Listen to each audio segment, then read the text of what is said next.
한국의 옛날 이야기. 소가 된 게으름뱅이. 옛날 어느 마을에 게으름뱅이가 살았어요. 그는 항상 밥 먹고 놀기만 했답니다. 난 일하기 싫어. 싫단 말이야. 아내가 그 꼴을 보다 못해 바가지를 긁었죠. 당신처럼 일하기 싫어하면 어떻게 밥을 먹고 살겠어요? 빨리 나가 부지런히 일을 좀 하세요. 게으름뱅이는 아내의 잔소리가 듣기 싫었어요. 아, 저 잔소리를 들으며 사느니 집을 나가버리고야 말겠어. 마침내 게으름뱅이는 집을 나와버렸어요.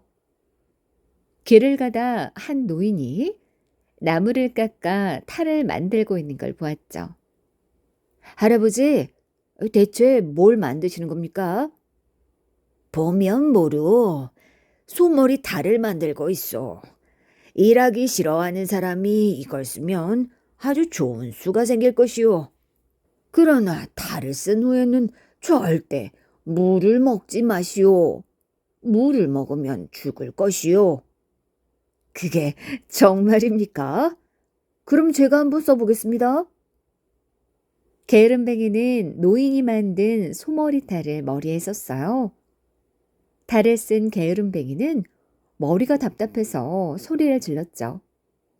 그런데 그 소리는 모두 음메 하는 소 울음소리로 바뀌었어요. 게으름뱅이는 갑자기 소가 되어버린 거죠. 이리야, 이놈의 소야, 어서 일하러 가자. 노인은 소의 궁둥이를 철썩철썩 때리며 밭으로 소를 몰고 갔어요. 게으름뱅이는 더 크게 소리쳤죠. 이보세요, 할아버지. 저는 소가 아니고 사람입니다. 제발 살려주십시오. 하지만 그의 입에서는 계속 음메 소 울음소리가 날 뿐이었죠. 게으름뱅이는 날마다 무거운 쟁기를 끌며 논밭을 갈았어요. 무거운 짐도 날랐죠. 게으름뱅이는 소가 되어 일만 하느라 땀을 뻘뻘 흘리며 고생을 했답니다. 아이고, 내가 벌을 받는가 보다. 왜 내가 집에서 일을 안 하고 놀기만 했을까? 소가 된 게으름뱅이는 지난 일을 후회하면서 눈물을 뚝뚝 흘렸답니다. 힘든 일이 계속되자 게으름뱅이는 차라리 죽는 것이 낫겠다고 생각했어요. 그리고 물을 먹으면 죽는다고 했던 노인의 말이 떠올라 소는 무밭으로 달려가 물을 뜯어먹기 시작했어요. 그러자 갑자기 게으름뱅이는 다시 사람으로 변했답니다. 집으로 돌아온 게으름뱅이는 다시는 게으름을 피우지 않고 부지런한 사람이 되어 아내와 함께 오래오래 행복하게 살았답니다. 은혜 갚은 호랑이. 옛날 깊은 산골에 가난한 나무꾼이 홀어머니를 모시고 살았어요. 어느 날 나무꾼이 나무를 하러 산에 갔다가 호랑이를 만났죠. 나무꾼은 호랑이가 무서워서 덜덜 떨었답니다. 호랑이는 목에 뼈가 걸려 아주 고통스러워하고 있었어요. 나무꾼은 꾹 참고 살며시 호랑이에게 다가가서 목에 손을 넣었어요. 호랑이는 나무꾼이 하는 대로 가만히 있었죠. 나무꾼이 호랑이의 목에 있는 뼈를 빼주자 호랑이는 꾸벅 인사를 하곤 어디론가 사라졌어요. 그런데 그 다음 날부터 나무꾼의 집에 신기한 일이 벌어지기 시작했어요. 나무꾼이 내일은 나무를 하러 가야겠다. 그동안 나무를 많이 하지 못했어. 하고 혼자 말하면 호랑이가 어느새 나무꾼의 집에 나무를 해놓고 가버리는 거예요.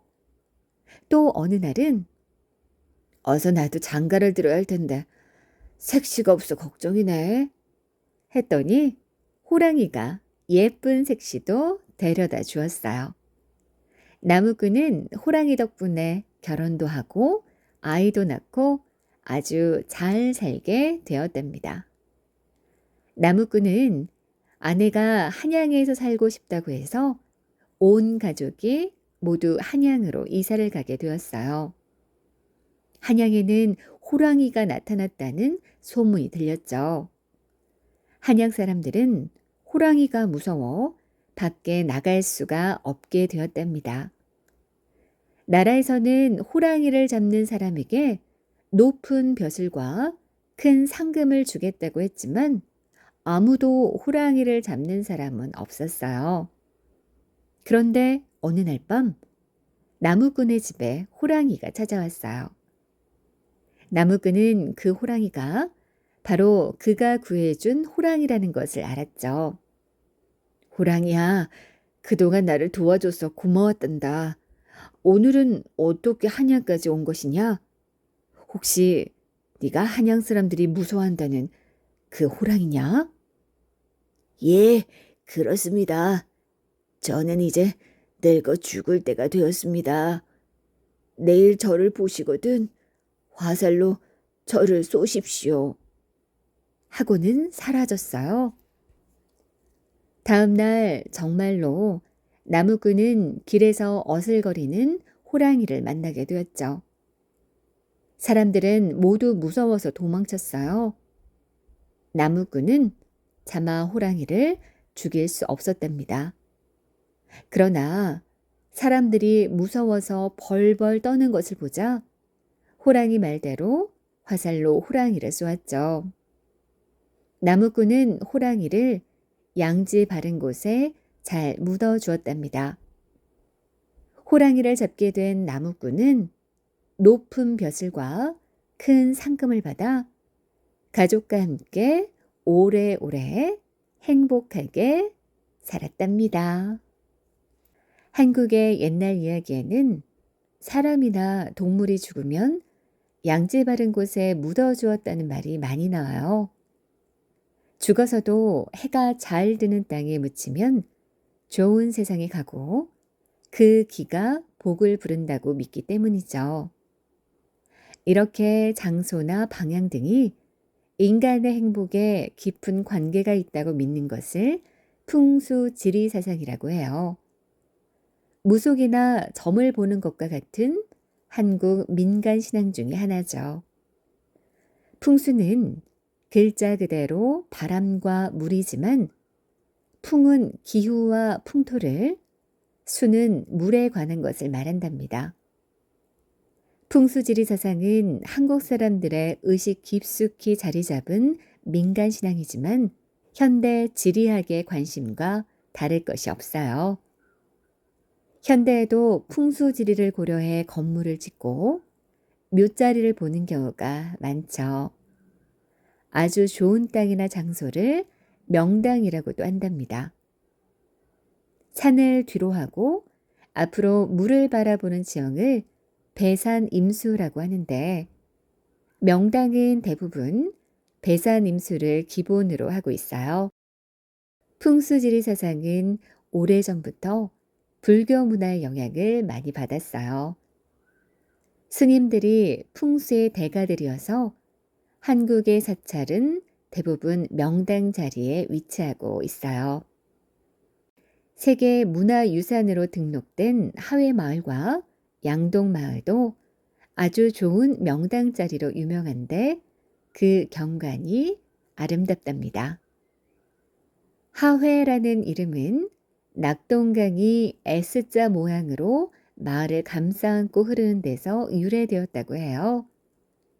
이처럼 풍수지리는 집이나 건물의 터를 고르는 이상적 기준이지만 자연과 조화를 이루어 살고자 하는 한국 사람들의 생각이라고 할 수 있죠.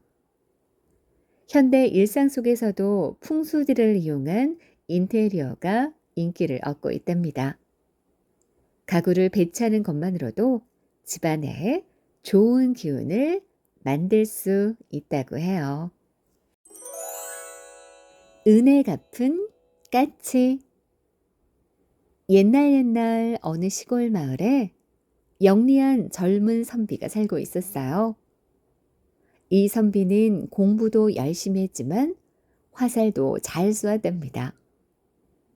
마침내 선비가 과거 시험을 보는 날이 다가왔어요.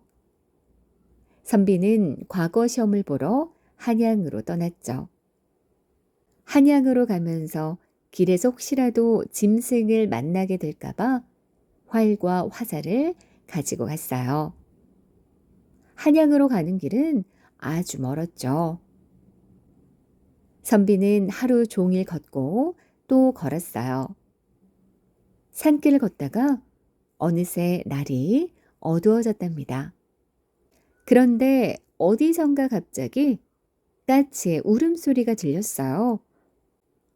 나무 위에 있는 까치의 둥지에 구렁이가 올라가고 있었던 거예요. 이를 본 어미까치가 둥지 근처에서 크게 울고 있었던 거예요. 선비는 급히 활을 꺼내 둥지에 올라가던 구렁이를 쏘았어요. 구렁이는 화살을 맞고 꿈틀꿈틀거리다 사라져 버렸답니다. 선비 덕택에 새끼 까치들은 무사히 살 수 있었어요. 선비는 다시 가던 길을 걷기 시작했죠. 날이 너무 어두워지자 선비는 하룻밤 쉬고 싶은 곳을 찾았어요. 주막이 보이자 선비는 그곳에서 밥을 먹고 잠을 청했답니다. 그런데 선비는 점점 몸이 갑갑해서 견딜 수가 없었어요. 깨어보니 한 마리 구렁이가 자신의 몸을 조이고 있었던 거예요. 선비는 구렁이에게 살려달라고 했어요.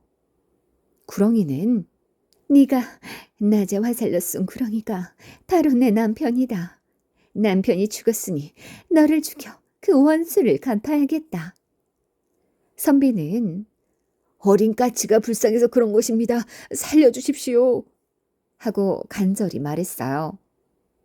구렁이는 그렇다면 자정까지 저 절에 있는 탑 위에 종을 3번 울려라. 종이 울려야 내가 용이 될 수 있다. 그러면 너를 살려주겠다. 라고 말하며 풀어주었어요. 선비는 종이 있는 절로 갔죠. 그러나 종은 높은 꼭대기 탑 위에 매달려 있어서 종을 칠 수가 없었답니다. 자정이 거의 되자 다시 구렁이가 다가와 말했어요. 죽을 각오를 해라. 이제 너는 죽을 시간이 되었다. 하면서 선비의 몸을 감기 시작했어요. 그런데 바로 그때 어디선가 종소리가 땡 하고 들렸어요. 종은 3번 울렸죠. 구렁이는 종소리를 듣더니 어둠 속으로 사라져 버렸답니다. 다음 날 아침 선비는 종이 어떻게 울렸을까 궁금해서 종이 있는 탑으로 가보았어요. 그런데 탑 아래 한 마리의 까치가 죽어 있는 것을 보게 되었죠.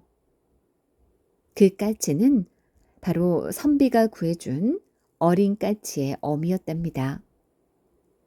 까치는 종을 울리기 위해 커다란 종에 머리를 부딪혀 종을 울리고 죽었던 거예요. 선비는 눈물을 흘리며 까치를 양재 바른 곳에 묻어주었어요. 선비는 까치 덕분에 무사히 한양에 도착할 수 있었답니다. 과거 시험을 잘 본 선비는 장원급제에서 고향으로 돌아와 행복하게 오래오래 살았답니다. 토끼의 재판. 옛날에 나무꾼이 숲속을 걸어가고 있었어요. 나무꾼은 그날 나무를 모두 다 팔아서 기분이 아주 좋았죠. 그런데 갑자기 어디서 끙끙거리는 이상한 소리가 들렸어요. 소리가 나는 곳으로 가보니 커다란 구덩이 속에 호랑이가 빠져 버둥거리고 있었죠. 호랑이는 나무꾼에게 애원했어요. 살려주세요. 제발 저를 좀 여기서 꺼내주세요. 그럴 수는 없다. 너를 꺼내주면 나를 잡아먹을 텐데 어떻게 너를 구해줄 수 있겠니? 안 된다, 안 돼. 아닙니다. 저를 살려주신 분을 제가 어떻게 잡아먹겠습니까? 제발 저를 꺼내주십시오. 은혜를 잊지 않겠습니다. 호랑이가 눈물을 흘리며 간절히 부탁하자 나무꾼은 마음이 약해졌어요. 나무꾼은 숲속에서 굵고 긴 나뭇가지를 가져왔죠. 자, 이걸 꼭 잡고 올라올 거라. 호랑이는 나무꾼이 준 나뭇가지를 잡고 낑낑대며 그 구덩이에서 빠져나왔어요. 그런데 나오자마자 호랑이는 나무꾼에게 달려들었죠. 너를 잡아먹어야겠다. 뭐라고? 은혜를 잊지 않겠다더니 거짓말을 했구나. 나를 잡으려고 함정을 파놓은 사람을 살려둘 수는 없다. 호랑이는 이빨을 드러내며 으르렁거렸어요. 나무꾼은 겁이 났지만 정신을 바짝 차리고 말했죠. 잠깐만, 우리 저기 가서 한번 물어보자. 누가 옳은지 들어보고 그런 다음에 나를 잡아먹거라. 나무꾼은 호랑이를 데리고 나무에게 가서 말했죠. 나무야, 나무야. 내가 구덩이에 빠진 호랑이를 구해주었단다. 그런데 은혜도 모르고 나를 잡아먹겠다고 하는구나. 누가 옳은 것이냐? 호랑이도 나무에게 말했죠. 구덩이를 만들어서 우리를 괴롭히는 사람들을 어떻게 살려주겠니? 그러자 나무는 호랑이님 말이 맞아요. 나무들을 보세요. 사람들에게 시원한 그늘도 만들어주고 맛있는 열매도 준다고요. 그런데 사람들은 나뭇가지를 부러뜨리고 함부로 베어버립니다. 은혜를 모르는 것은 사람들이에요. 호랑이는 나무의 말이 끝나자 바로 나무꾼을 잡아먹으려고 달려들었죠. 잠깐 호랑이야. 원래 재판은 3번 하는 거란다. 2번 더 물어보자고. 호랑이는 어차피 잡아먹을 테니 나무꾼 말을 들어주기로 했어요. 나무꾼과 호랑이는 지나가는 황소에게 다가갔죠. 황소는 은혜를 모르는 건 바로 사람이에요. 사람들은 소에게 일만 시키고 나중에 잡아먹어 버린다고요. 사람이 은혜를 모른다고요. 나무꾼은 앞이 깜깜했어요. 그래도 끝까지 정신을 차려 지나가던 토끼를 불렀죠. 토끼야, 내 말을 듣고 재판을 잘해야 된다. 알겠니? 나무꾼은 그동안 있었던 일을 모두 토끼에게 말했어요. 호랑이도 지지 않고 열심히 설명을 했죠. 그러자 토끼는 이렇게 말했어요. 글쎄, 저는 잘 모르겠는데요. 2분이 말씀하신 것만 듣고서는 잘 모르겠어요. 어떻게 된 일인지 제 앞에서 보여주실 수 없나요? 호랑이는 답답해서 할 수 없이 구덩이가 있는 곳으로 왔어요. 그리고 구덩이 속으로 들어가더니 바로 이 구덩이란다. 내가 이렇게 하루 종일 사람이 파놓은 구덩이에 빠져 있는데 저 나무꾼이 날 꺼내준 거란다. 이제 좀 알겠니? 토끼는 그때서야 빙그레 웃으면서 나무꾼에게 말했어요. 아, 그렇게 된 일이군요. 이제 알겠어요. 재판은 이제 끝났어요. 나무꾼님은 호랑이를 살려주고도 목숨을 잃을 뻔했네요. 은혜를 모르는 호랑이를 다시 구덩이에 넣었으니 이제 가십시오. 호랑이는 구덩이 속에서 펄쩍펄쩍 뛰었죠. 날 꺼내줘. 날 살려달라고. 구덩이를 판 것은 사람이란다. 다시는 안 그렇게 살려줘. 그러나 나무꾼과 토끼는 호랑이 소리를 듣지 않고 휑 하고 가버렸답니다. 은혜를 모르는 호랑이는 다시 구덩이에 갇히고 말았답니다. 백일홍 이야기.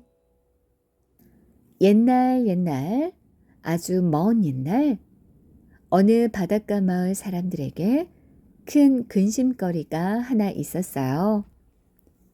이 마을에는 봄이 되면 머리가 셋이나 되는 이무기가 사람들의 배를 뒤집고 어부들을 괴롭혔기 때문이에요.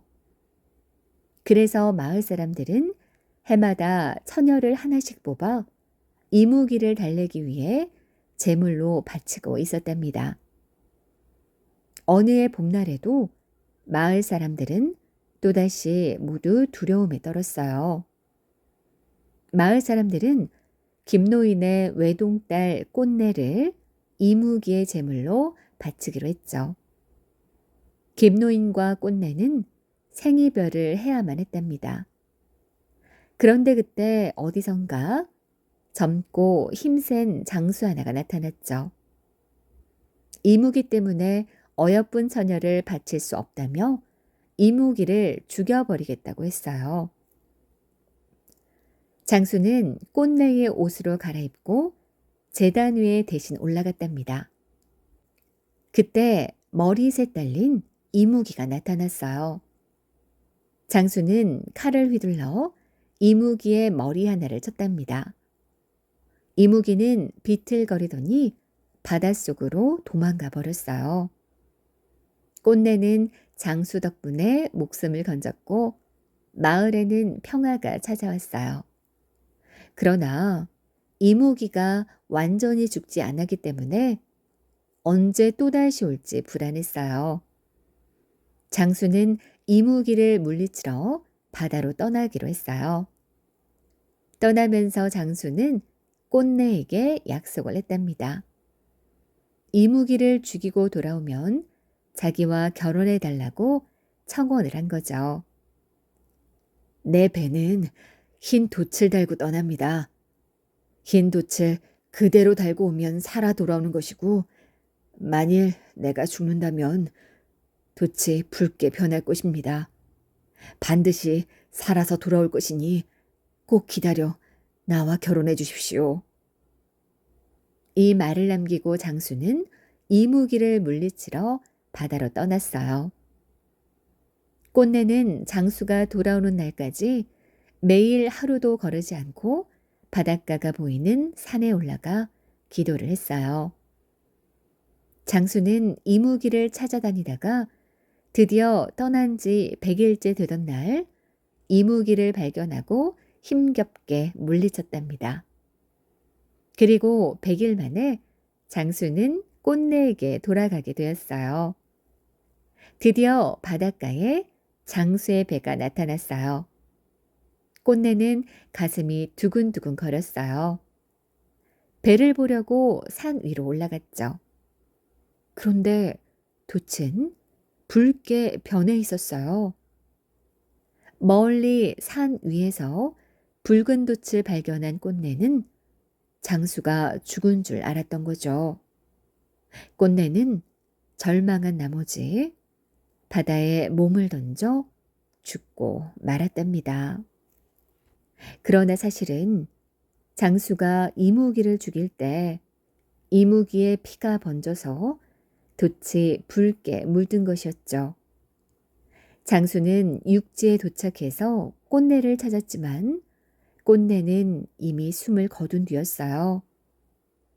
장수는 돌아올 때 돛의 색을 확인하지 못한 것을 후회하며 꽃내를 부둥켜 안고 울었답니다. 장수는 꽃내를 양지 바른 곳에 묻었어요. 시간이 흘러 꽃내가 죽은 무덤에는 예쁜 꽃이 100일 동안 붉게 피었다가 지곤 했어요.